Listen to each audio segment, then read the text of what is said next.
사랑하는 영락교회 지체들에게 주 안에서 평화 인사를 전합니다. 오늘은 2023년 9월 14일 목요일입니다. 오늘의 묵상 본문은 민수기 14장 1절로 45절까지의 말씀입니다. 오늘 본문 말씀 14장 1절부터의 말씀은 이렇게 시작합니다. 온 회중이 소리를 높여 부르짖으며 백성이 밤새도록 통곡하였더라. 우리 13장에 나오는 12명의 척후 이제 병들이 수색대가 갔다 와서 가나안에 대한 보고를 했는데 그 얘기를 듣고서 다들 두려움에 사로잡히고 슬픔에 사로잡힌 거죠. 10명은 우리가 가면 다 죽는다 이렇게 얘기하고 2명은 젖과 꿀이 흐르는 땅이다 이렇게 얘기를 하는데, 그런데 그 10명의 이야기에 휩쓸려 들어간 겁니다. 슬픔이라는 건 전염된다 그러죠. 그 어린아이들 보면 유치원 같은 데 보면 한 명이 울면 다 같이 울어요. 이유도 없고 왜 우는지도 모르는데 다 울죠. 사람이 영이 있죠. 또 거기 정서적인 반응이 있기 때문에 서로가 교감하는 것입니다. 하품을 한 명이 하면 다른 사람이 자동적으로 하품을 하고, 그런 경험 하셨을 거예요. 그런 것처럼 서로 이렇게 연결이 돼 있다는 거죠. 그런데 슬픔이, 두려움이 사람들을 지배하기 시작했다는 겁니다.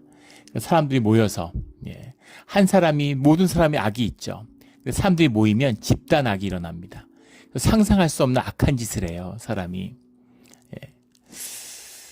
2차 세계대전 가운데 일어났던 일들, 또 일본의 그 전범들, 상상할 수 없는 악행을 저질렀던 중국이나 동남아에서, 근데 그 사람들이 개인적으로는 다 하나하나는 착한 사람들인 겁니다. 그 동네에서 정말 순종적이고 얌전하고 온순하고 이랬던 사람들인데, 사람들이 두려움, 또 악이 연합하니까 집단악이 나타나는 거죠. 월남전의 말레이 학살 사건 같은 것, 여러 해가 지난 다음에 그게 밝혀졌는데 정말 더없이 착하고 아주 그냥, 미국이 얼마나 그 학생들이 보면은 사회가 그렇잖아요. 단순하고 아이들이 그 착하고 선하게 자라는데 정말 뭐라 말할 수 없는 순진함이 있죠. 근데 그런 청년들이 전쟁터에 가서 어떻게 양민을 학살하고 어린아이들한테 잔인한 막 살해를 하고 이런 짓들을 어떻게 할 수 있을까? 이게 두려움과 공포에 사로잡힌 집단하게 발현해서 나타나는 일들이죠. 그런 일들이 이스라엘 백성 가운데 나타나기 시작했다라는 겁니다. 2절에 이스라엘 자손이 다 모세와 아론을 원망하여 온 회중이 그들에게 이르되 우리가 애굽 땅에서 죽었거나 이 광에서 죽었으면 좋았을 것을. 슬플 수도 있고 통곡할 수도 있습니다. 두려울 수도 있죠. 그런데 이제 하지 말아야 될 선이 있어요. 레드라인이 있는데 그 선을 너무 쉽게 넘어버리는 거죠. 부부가 안 좋을 수 있고 부부가 싸움할 수 있습니다. 갈등할 수 있죠. 그러니까 부부죠. 서로 맞춰가면서 살아가는 거잖아요. 서로가 삶을 맞춰가는 과정이 갈등이고, 또 그 과정 가운데 부부싸움이 나오면서 부정적인 감정을 씻어낼 수 있는 것이죠. 그러나 그때 하지 말아야 할 말이 있는 거죠. 나는 결혼한 걸 후회해, 이런 얘기하면 안 되죠. 절대 하면 안 되는 얘기가 있는데 그 선을 너무 쉽게 넘어버려요. 애굽 땅에서 죽었거나 광에서 죽었으면 좋았을 것을. 그래서 어떻게 이런 이야기를 하겠습니까? 정말 은혜와 구속의 은혜로 기적에 힘입어서 이렇게 가데스 바네아까지 왔는데, 그 2년여 세월 동안 기적의 승리들을 경험하고 주님이 채우시는 그 섭리를 맛보았는데, 노예로 채찍을 맞으면서 노예 노동을 하다 풀려났는데, 근데 그 은혜를 잊어버리고 이렇게 말을 함부로 막 하는 것이죠. 입을 다스려야 됩니다. 입을 다스리는 게 굉장히 중요하죠. 마음으로 품을 때와 입으로 나올 때는 하늘과 땅 차이예요. 입으로 말할 때와 행동으로 나타날 때는 또 다릅니다. 퀀텀 점프 같은 거죠. 완전히 차원을 달리하는 이야기예요. 제가 젊었을 때 겨울이 되면 이제 동안거라는 거를 이제 절에 가서 시간을 보냈습니다. 제가 동양학을 전공했기 때문이기도 하지만 또 절에 가면 좋잖아요. 근데 절에 가는데 하루에 16시간을 이제 하루에 2끼 먹고 하루에 16시간을 면벽 수행을 합니다. 4시간 자고. 힘들어요. 이제 나중에 가면 그 안에서도 이제 마음속에 기쁨과 그 안식을 맛볼 수도 있겠지만 이제 처음에 힘들죠. 사람이 그 의식을 잠재우면 안에서 좋은 게 나오겠습니까? 안 좋은 게 먼저 나오기 때문에 아주 힘들죠. 못 견딥니다. 그런데 그걸 버티는 법을 이제 알려주는 거죠. 절대로 불평을 하지 말라는 겁니다. 불평이 입 밖으로 나오면 막 여러 가지 힘든 게 많죠. 춥기도 하고 뭐 배도 고프고 막 뭐 육체도 힘들고 그런데 그 순간에 그 불평이 입 밖으로 나오면 무너져 내립니다. 무너져요. 이게 영적인 말에 권세가 있죠. 말에 힘이 있어요. 그래서 그거를 이 마음속에 담아두고 마음에서 다스려야지 그 입 밖으로 나오면 삶이 허물어지는 것 이런 걸 경험하게 되죠. 그런 경험도 하셨을 거예요. 화가 날 때 하고 화가 난 거를 그 화를 입에 담는 순간 화가 폭발하는 걸 경험하셨을 겁니다. 그런 거죠. 근데 이것이 쉽게 입 밖으로 나왔다는 거죠. 근데 여기서 또 놀라운 것은 6절에 모세와 아론이 이스라엘 자손의 온 회중 앞에서 엎드린지라. 회중 앞에 엎드렸다고 되어 있는데 회중의 앞에 서 있는 거죠. 회중을 향해 엎드린 게 아니라 주님 앞에 엎드린 것이죠. 여기서 엎드렸다라고 하는 것은 지금 여기서 본을 따가지고 유대인들도 그렇게 하고 가톨릭 같은 데서도 뭐 서품 받을 때 그렇게 하잖아요. 배를 땅에 대는 겁니다. 손바닥을 쫙 펴서 손바닥과 배를 땅바닥에 대는 거예요. 그 주님 앞에 완전한 순종을 주님께 이 사태를 맡깁니다. 주님께 이 사람들을 올려드립니다. 저는 못합니다. 주님이 해주십시오라는 완전한 순복을 나타내는 거죠. 그렇게 주님 앞에 엎드리는 거예요. 근데 그걸 보면서 여호수아가 갈렙이 자기들의 옷을 찢고 통탄하는 거죠. 이럴 일이 아닌데 이게 말이 되냐 이런 거죠. 어떻게 이렇게 광기에 사람들이 사로잡힐 수가 있을까? 사람들이 어떻게 이렇게 어리석을 수가 있을까? 이런 걸 생각해 보면 우리 한 10수년 됐나요? 우리 예전에 뭐 광우병 사태 이런 거 한번 생각해 보시면 알 수 있을 거예요. 그래서 뭐 100만 명이 촛불 들고 앉아 있고 막 소고기 먹으면 죽는다고 막 울부짖고 사람들이 길에서 코미디도 그런 코미디가 없었죠. 비극을 넘어서 희극에 가까운 웃음밖에 안 나오는 이제 그런 일이었습니다. 1억 마리 한 마리 있을까 말까 한 그 광우병에 걸린다고 진짜 어리석음의 극치였죠. 그런 광기에 사람들이 사로잡히는 거예요. 집단에 무리의 광기 가운데 절대 지혜의 길이 있지 않습니다.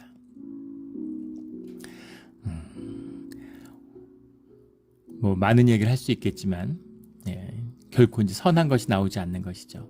모세와 아론이 엎드린 거 그걸 보면서 비통해하는 그 여호수아와 갈렙의 심정이 느껴지는 겁니다. 그 7절에 우리 이스라엘 자손의 온 회중에 말하여 이르되 우리가 두루 다니며 정탐한 땅은 심히 아름다운 땅이다. 왜 너희들 보지도 않고 우리밖에 안 봤는데 보지도 않고 이렇게 절망하고 나쁜 땅이라고 얘기하느냐. 좋은 땅인데 좋은 열매를 가져왔는데 거기 강한 민족이 살고 있다고 그러니까 이제 땅도 나쁘다고 얘기하는 거죠. 땅이 좋아 보이지 않고 나빠 보이는 거예요. 그런 식으로 막 이제 힘들어하는 거죠. 막 괴로워하는 겁니다. 여호와께서 우리를 기뻐하시며 우리를 그 땅으로 인도하여 들이시고 그 땅을 우리에게 주시리라. 이는 과연 젖과 꿀이 흐르는 땅이다. 정말 좋은 땅이고 우리를 기뻐만 하신다면 주님이 이 땅을 우리에게 주신다고 하지 않으셨느냐. 그 땅을 주실 것이다. 여호와께서 우리를 기뻐하시면 우리 이게 핵심이잖아요. 정말 어떻게 이런 고백을 합니까? 신앙의 핵심이 나왔어요. 주님이 우리를 기뻐하시면 그럼 우리에게 이 모든 것을 후히 주시기를 기뻐하시는 그런 주님이 아니시냐. 이런 얘기지. 뭘 두려워하냐. 뭘 걱정하냐. 믿음을 보는 사람의 이야기입니다. 근데 믿음을 잃어버린 사람은 너가 가서 그 아낙 자손을 봤으면서 거기에 있는 그 강한 민족들을 봤으면서 가나안 백성을 봤으면서 그런 소리를 해. 아모리인 여부수인을 봤으면서 이러고 어이없어 하는 거죠 오히려. 근데 주님을 바라보는 자들은 그런 건 아닌 거죠. 주님을 기뻐하시게 하느냐 아니냐 그게 중요한 것이지 뭘 걱정하느냐. 그 좋은 걸 우리에게 주신다고 그러지 않느냐 그렇게 말씀하시는 거예요. 9절에 다만 여호와를 거역하지 말라. 그 백성을 두려워하지 말라. 불평할 수도 있어. 무서워할 수도 있어. 근데 주님을 거역하면 안 돼. 이런 거예요. 그리고 더 놀라운 것은 10절에 온 회중이 그들을 돌로 치려 하는데 완전히 이제 마비된 거죠. 본능이 지배하는 겁니다. 두려움이 지배하는 거죠. 그러니까 이 바른 말을 하는 주님의 말씀을 선포하는 지금 여호수아와 갈렙을 돌로 치려고 한다. 우리 너무나 잘 아는 사도행전 7장에 나오는 스데반이 하나님의 복음을 전파하니까 돌로 치려고 그러죠. 주님의 백성이라고 하는 바리새인 사두개인 이런 사람들이 돌로 주님의 사람을 돌로 쳐 죽이려고 그래요. 증오와 미움에 사로잡히는 거죠. 이것이 인간의 본성에 있는 깊은 악의 문제입니다. 우리 육신의 본능이에요. 죄성의 본질입니다. 이것들이 연합해서 이런 죄된 죄성이 연합하면 악령의 일이 일어나는 것이죠.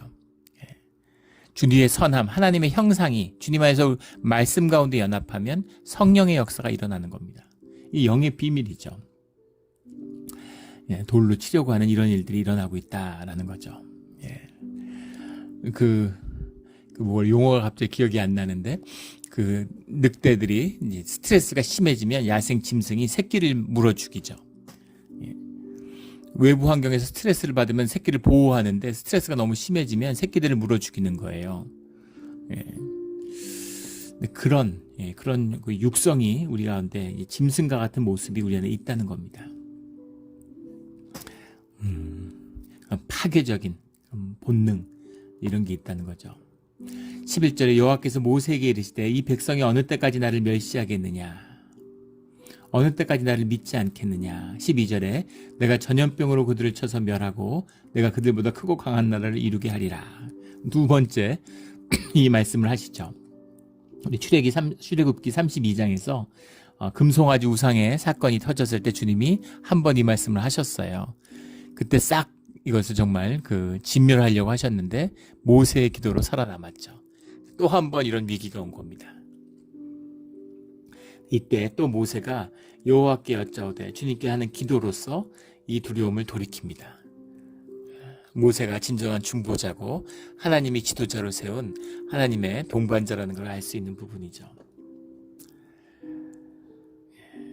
그러면서 뭐라고 얘기하냐면은 여호와가 여기서 백성들을 진멸하면 16절에 여호와가 이 백성에게 주기로 맹세한 땅에 인도할 능력이 없으므로 광야에서 죽였다 하리이다. 하나님의 이름이 더럽힘을 받습니다. 이방 민족들이 주의 백성이라고 불렀는데 주님이 광야에서 죽이시면 그런 백성들에게 주님의 이름이 모욕되는 게, 이 사람들을 죽이면 안 됩니다, 이 사람들 불쌍하, 이렇게 얘기하는 게 아니라 이 모든 일이 주님의 이름을 더럽히는 일이 되지 않습니까? 라는 거죠. 모세의 믿음과 신앙도 성숙하고 자라났다라는 사실을 보게 되는 겁니다. 주님의 임재 가운데 있으니까, 주님과 함께하고 있으니까 자라나는 거죠. 대화를 하고 교제를 하고 이런 구체적인 것이 아니라 존재가 하나 돼 있고 주님께 딱 들어붙어 있으면, 영이 하나가 돼 있으면 그 존재가 성숙하게 돼 있어요. 이 인격의 비밀입니다. 인격과 인격이 만나면 항상 좋은 쪽으로 영향이 흘러요. 좋은 친구가 있어야 된다, 성장기에 그런 얘기 많이 하잖아요. 좋은 부모, 좋은 선생님, 좋은 친구들하고 지내면 좋은 사람으로 자라납니다.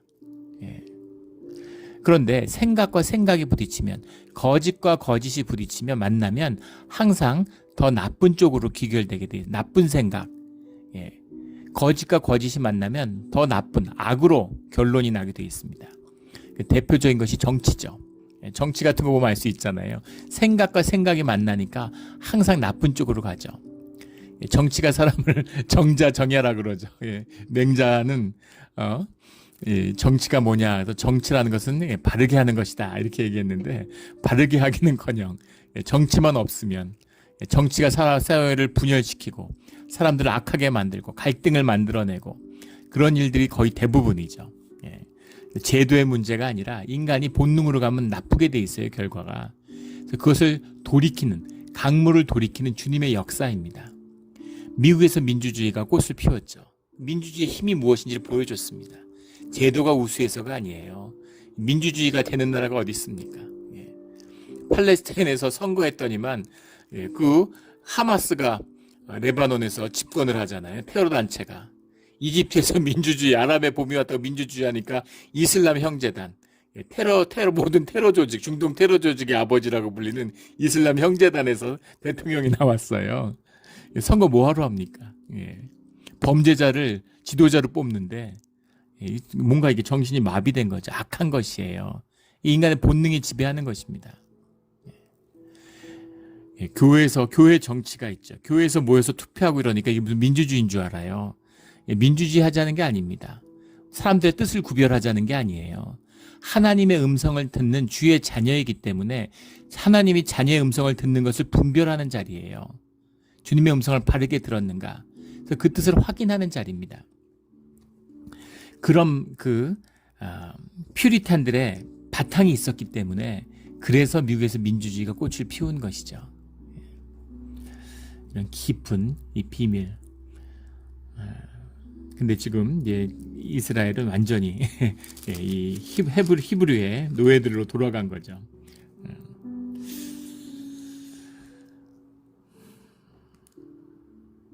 4절에 보면 우리가 한 지휘관을 세우고 애굽으로 돌아가자. 이렇게 주님이 세운 사람이 있고 인도함이 있는데 우리끼리 애굽으로 돌아가자. 예, 돌아가겠습니까? 애굽으로 돌아가면 어떻게 되겠어요? 예, 근데 노예로 돌아가자고. 예, 이게 인간의 악한 마음이죠. 우리가 힘들고 한탄할 때 그런 얘기 많이 하잖아요. 예, 한국으로 갈 걸. 이민 오지 말 걸. 예, 한국으로 가면 행복하고 좋은 삶이 기다리고 있을까요?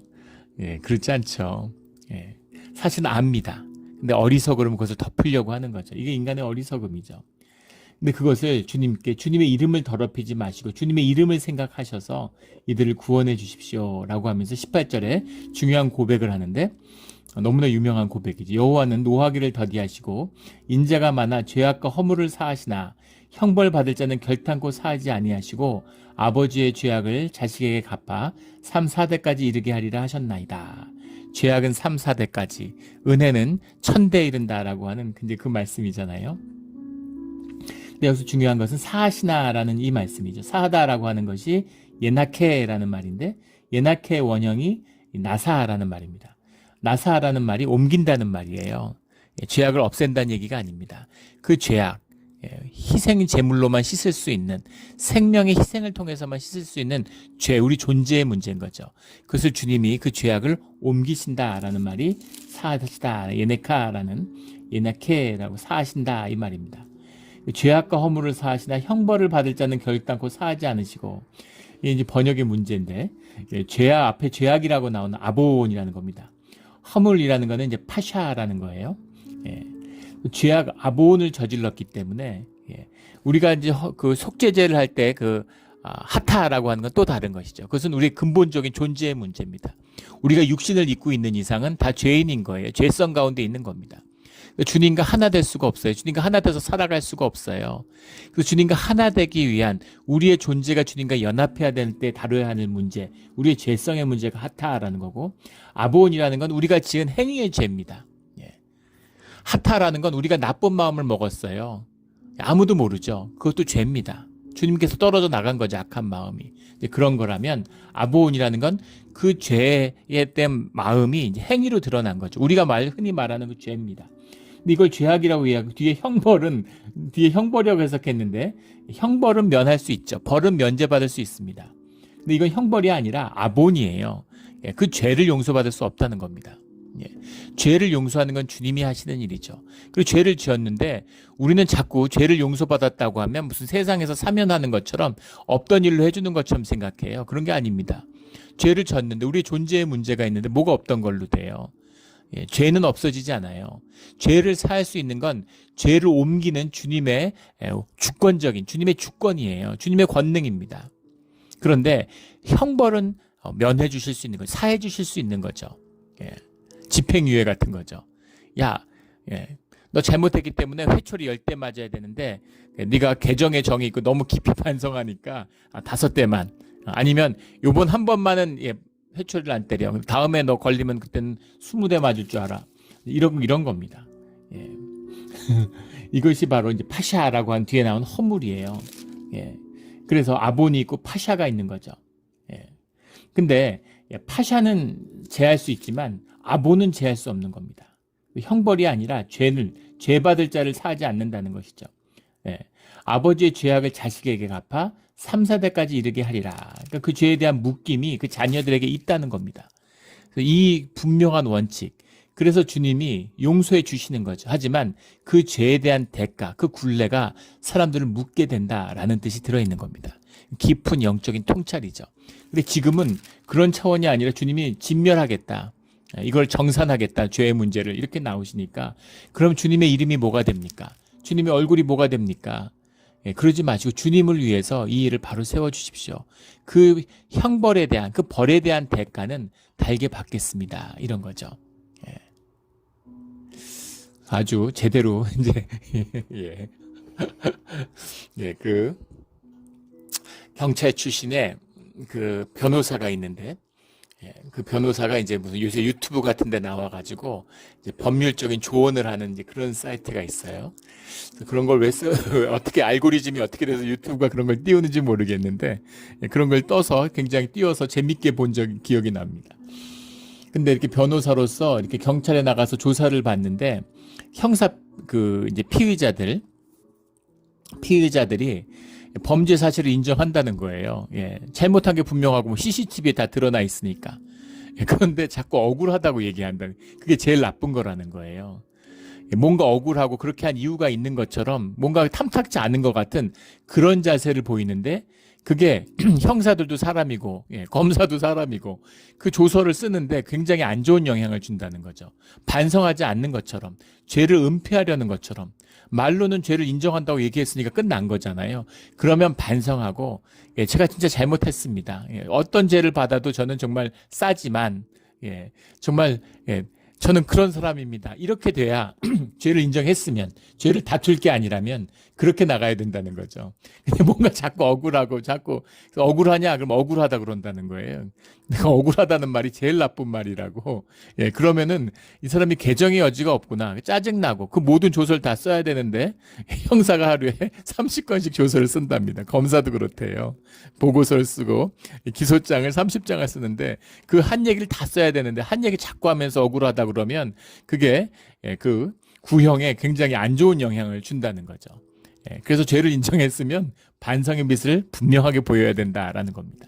주님의 형벌은 달게 받겠습니다. 하지만 죄를 사해 주십시오. 죄를 옮겨 주십시오. 주님 함께 해 주십시오. 주님께 돌아가고 싶습니다. 회초리를 때려 주십시오. 제가 그래도 그걸 통해서 반성하고 싶습니다. 그러니까 주님이 부모가 봐도 얘가 그래도 반성을 하고 잘하려고 그러는구나. 널 봐서 내가 용서해 줄게. 이런 거죠. 그런데 거기에 대한 벌을 피할 수 없었다라는 겁니다. 21절에 주님께서 말씀하시는데 내가 내 말대로 사하노라. 20절에 말씀하시고 내가 진실로 내가 살아있는 것과 여호와의 영광이 온 세계 충만한 것을 두고 맹세하노니. 이것도 신학적으로 중요한 표현이죠. 우리는 주님을 두고 맹세하지만 주님은 주님의 이름을 두고 맹세하시는 겁니다. 주님이 다 창조하신 건데 뭘 두고 맹세하시겠어요? 그러니까 주님이 그 모든 신뢰, 스스로 신실하신 주님, 그 약속을 지키시는 약속의 공중인이 주님이신 거예요.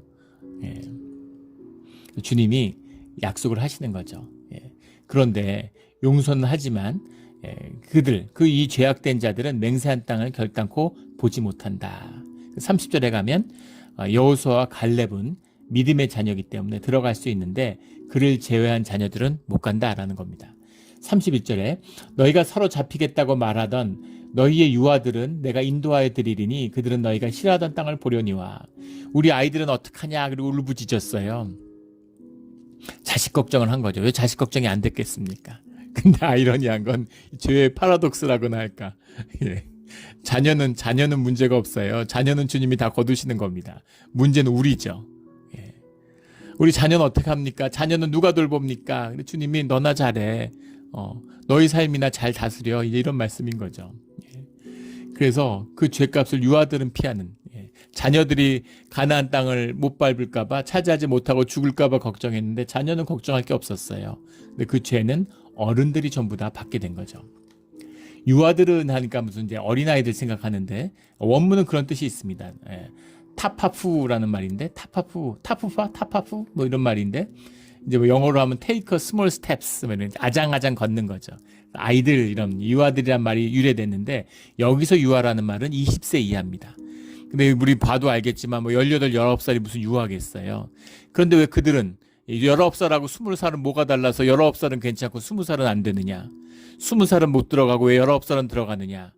이 20살 이상은 계수를 받아서 주님의 군대로 주님의 말씀을 받은 사명자로서 세워진 사람들이기 때문입니다. 그래서 그 약속과 언약에 대한 책임이 있어요. 그 책임을 지우는 겁니다. 근데 19세, 18세들은 그 언약의 자리에 세우지 않았죠. 그래서 이 심판에 대한 책임을 면제받는 거예요. 그래서 이것이 언약의 의미입니다. 주님이 어떤 눈으로 우리를 바라보시는지 알겠죠. 믿음 없이 종교 생활하는 게 제일 나빠요. 교회가 타락하니까 무슨 교회 멤버십 갖고 있으면 천국 가는 것처럼 거짓 복음을 퍼뜨리죠.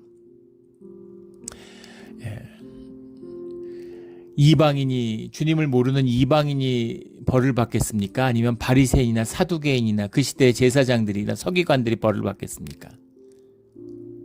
그런 것이죠. 예. 연자맷돌을 목에 걸고 강물에 뛰어드는 것이 너에게 더 좋을 것이다. 이렇게 주님이 말씀하시잖아요. 이게 종교인들이죠. 믿음이 없으면서 종교의 행위를 하는 거예요. 최악입니다. 주님께 말씀을 받고 언약의 세움을 받았다는 것만큼 귀한 게 어디 있겠어요. 근데 오히려 그것이 굴레가 되고 형벌이 됐다. 이런 얘기죠. 그리심산의 축복의 자리로 불렀는데 그것이 에발산의 저주로 바꿔버린 거예요. 우리의 신앙이 결코 종교의 거짓으로 타락하고 더럽힌 일이 없기를 주의 이름으로 축원합니다. 33절에 너희 자녀들은 너희 반역한 죄를 지고 너희 시체가 광야에서 소멸되기까지 40년을 광야에서 방황하는 자가 되리라. 34절에 너희는 그 땅을 정탐한 날 수인 40일의 하루를 1년으로 쳐서 40년간 너희의 죄악을 담당할지니. 그러니까 광야를 행진하는 것이 훈련의 기간이지만 동시에 벌의 의미가 있다는 겁니다. 상징적인 의미가 있죠. 40년, 40일이라는 건 상징적인 의미가 있다라고 했습니다. 사실은 40년이 아니라 38년이죠. 엄밀히 말하면 가데스 바나에서 돌아서 광야를 돈 것은 38년입니다. 2년을 깎아주신 거냐? 그게 아니죠. 40년이라고 하는 건 땅의 충분한 숫자, 땅의 충일한 숫자, 이것을 의미하는 거죠. 7년, 40년, 40일, 또는 12년, 이런 거. 1440, 성경에 나오는 숫자라는 건 다 의미가 있잖아요. 40년간 너희의 죄를 씻는 그 기간이 될 것이다. 이 기간 동안, 이때 주님의 언약에서 떨어져 나간 사람이 120만이에요. 어른만 60만이니까 대충 120, 30만 되겠죠. 그 사람들이 이 40년, 38년 동안 다 죽은 겁니다. 광야에서. 그러면 이제 하루에 한 100건씩 장례가 났겠죠. 그러니까 굉장히 그 슬픔을 되새기고 되새기는 그런 아픔의 시간이었을 겁니다. 그 아픔을 통해서 주님과 함께하고 있는 것이죠. 주님이 무서운 분입니다. 주님 은혜가 많고 용서가 있으시고 인자가 크신 분인 것도 맞죠. 그것만 얘기해서 주님은 사랑이시다. 주님은 사랑이십니다. 그러나 사랑이 주님은 아니에요. 주님한테 함께하는 언약의 주체자로서 주님과 인격적인, 우리가 주님을 만나 주님 앞에 세워진 그 언약을 담당하는 언약자라는 사실을 우리가 기억해야 되는 것이죠. 37절에 가면 곧 그 땅에 대하여 악평한 자들은 여호와 앞에서 재앙으로 죽었다. 전염병이 돌아서 입을 더럽힌 자들은 죽었다는 겁니다. 입을 더럽히지 않는 자들도 그들과 함께 분노하고 이런 자, 돌을 드는 자들, 분노한 자들, 땅에 저주를 퍼부은 자들, 이런 자들은 다 그 땅에서 그 순간에 재앙으로 다 죽은 것입니다. 그렇지 않은 언약을 잃어버린 그 백성도 결국은 가나안 땅을 밟지 못했다는 거죠. 가나안 땅을 본 적도 없는데 정탐꾼들 얘기 듣고서 혹해가지고 그걸 저주하는 말을 뱉었다가 저주의 죽음을 맞이한 거예요. 이렇게 어리석고 비극적인 일이 어디 있겠습니까? 우리 축복의 약속을 붙들고 끝까지 축복의 땅으로 들어가는, 그 땅을 밟고 누리는, 그 열매를 먹는 그런 주의 자녀의 길을 가는 우리 모두가 되기를 주의 이름으로 축원합니다. 40절에 우리가 여호와께 허락하신 것으로 올라가리니 우리가 범죄하였음이니라. 들어가지 마, 광야로 돌아가, 이렇게 말씀하시니까 갑자기 정신이 번쩍 난 거죠. 정신이 번쩍 나서 아닙니다, 이제 우리가 들어가겠습니다, 이러는 거예요. 좀 전까지는 애굽으로 돌아가겠다 그러더니 완전히 어린아이 같은 모습을 보여주고 있죠. 확 돌변해서 이번엔 올라가겠다고. 그러니까 42절에 여호와께서 너희 중에 계시지 아니하노니 올라가지 말라. 모세가 얘기하는 거예요. 주님이 가라 그럴 때 가는 거고, 이제는 가지 말라고 할 때, 이게 무슨 청개구리도 아니고, 들어가라 그럴 때 못 들어간다 그러고 막 울부짖다가 이제 그럼 들어가지 마 이랬더니 이젠 들어가겠다고 막 그러는 거죠. 올라가겠다고. 신명기에 나오는 사건이 이제 기록되고 있는 거죠. 같은 사건입니다. 근데 그들이 그래도 산꼭대기로 올라갔고, 이것도 불순종이에요. 그러니까 결국엔 모든 문제의 중심, 우리의 모든 삶의 문제는 불순종에 있는 것입니다. 왜 주님이 말씀을 안 하죠? 주님이 말씀하시고 안개기둥 불기둥으로 말씀하시면 우리가 듣지. 주님이 말씀 안 하시니까 우리가 몰라서 그러는 거지. 주님이 말씀 안 하시는 건 우리가 순종하지 않기 때문이에요. 우리가 주님께 순종하고 말씀으로 살아가면 주님이 우리에게 말씀하십니다. 나는 평생 꿈을 안 꿨어요. 꿈 안 꾸는 사람은 없죠. 매일 꿈을 꿉니다. 누구나. 근데 왜 꿈이 기억나지 않을까요? 꿈을 무시하고 우리의 무의식을 무시하기 때문입니다. 이너 퍼슨을 무시해요. 의식이 깡패짓을 하는 거죠. 에고가 주인 노릇하고 삶의 모든 진실을 외면해요. 그러면 내 이너 퍼슨이, 나의 영이 침묵합니다. 하물며 주님이겠어요. 주님은 100% 인격이죠. 100%로 존중받지 않으면 절대 우리와 교제하지 않으세요. 주님의 음성을 못 듣는다고 비극이죠. 우리 자신을 돌아봐야 하는 것입니다. 우리의 얘기고 내 자신의 이야기죠. 가슴 아픈 일이고 비탄한 이야기입니다. 그래서 이번에는 이제 막 여호와 이름을 또 앞세워서 우리가 올라가자 이러는데 주님의 이름을 더럽히는 거죠. 올라가지 말라는데 이번에 또 올라가서 큰 패배를 당하는 거죠. 44절에 그래도 산꼭대기로 올라갔고 여호와의 언약궤와 모세는 진영을 떠나지 아니하였더라. 언약궤가 주님의 임재인데 언약궤가 움직이지 않는데 그런데 올라가는 겁니다. 싸우겠다고 이제까지는 두려워서 못 싸운다더니 갑자기 어디서 용기가 솟았는지 싸우러 올라갔어요. 아멜렉인과 산간지대에 거주하는 가나인들이 내려와 그들을 무찌르고 호르마까지 이르렀더라. 호르마라는 건 가네스 바나에 있는 이제 작은 그 지역의 땅이라고 그러는 거죠. 이때 호르마라고 부르진 않았겠죠. 이 사건이 있었기 때문에 호르마가 된 것입니다. 호르마라고 하는 것이 이제 하레마흐라는 건데, 하레마흐라는 게 하람, 우리 잘 알고 있는 하람이라고 하는 저주, 컬스입니다. 저주의 땅이 된 거죠. 거기서 얼마나 쓰라린 패배를 맛봤으면 저주의 땅이 된 거예요. 우리가 호르마에서 대패했으니까. 그래서 축복의 약속을 받았는데 결국은 그걸 삶의 저주로 열매 맺은 것이죠. 이것이 주님의 말씀을 만났는데 순종하지 않는 자의 운명입니다. 아주 비극적인 얘기고 슬픈 이야기예요. 가나안 땅의 축복이 눈앞에 있는데 가데스 바네아입니다. 근데 거기서 광야로 또 돌아나가는 거죠. 일주일이면 넘어가는 땅을 40년을 돌고 또 도는 거예요. 우리의 인생이 이와 같지 않나 돌이켜보게 됩니다. 주님은 세월을 아끼라고 말씀하시는데 맨날 삶의 자리를 맴도는 거죠. 돌고 또 돌고 또 돌고 또 돌고 투덜대고 일이 틀어지고 돌아오고 또 투덜대고 또 인생이 뒤로 물러나고 우리 요단강을 믿음으로 건너는 십자가를 건너는 그런 우리의 신앙 가나안 땅으로 들어가는 우리의 믿음이 되기를 또 모든 사람들이 광기에 사로잡혔을 때라도 이 여호수아와 갈렙처럼 주님 앞에 진실을 호소하는 그런 믿음의 사람이 되기를 예수 그리스도 이름으로 축원합니다. 아멘. 기도드리겠습니다. 하나님 아버지 감사합니다. 주님의 긍휼과 사랑을 확인해 주시니 감사하고 또 우리가 저주받고 멸망할 죄를 지어도 용서하실 수 있는 분이 주님이신 것을 말씀해 주시니 감사합니다. 주님 우리의 믿음이 없습니다. 믿음을 더하여 주시고 믿음으로 기도하는 자리로 인도하여 주시고 오늘 갈렙과 여호수아처럼 어지러운 때 이 어지러운 세상에서 주님의 이름으로 진실을 말하며 주님의 그 언약을 붙들고 지키는 그런 신실한 신앙의 길을 가는 그런 주의 자녀가 되게 하여 주시옵소서. 모든 걸 주님께 맡기며 의지하며 순종하며 예수 그리스도 이름으로 기도드렸습니다. 아멘.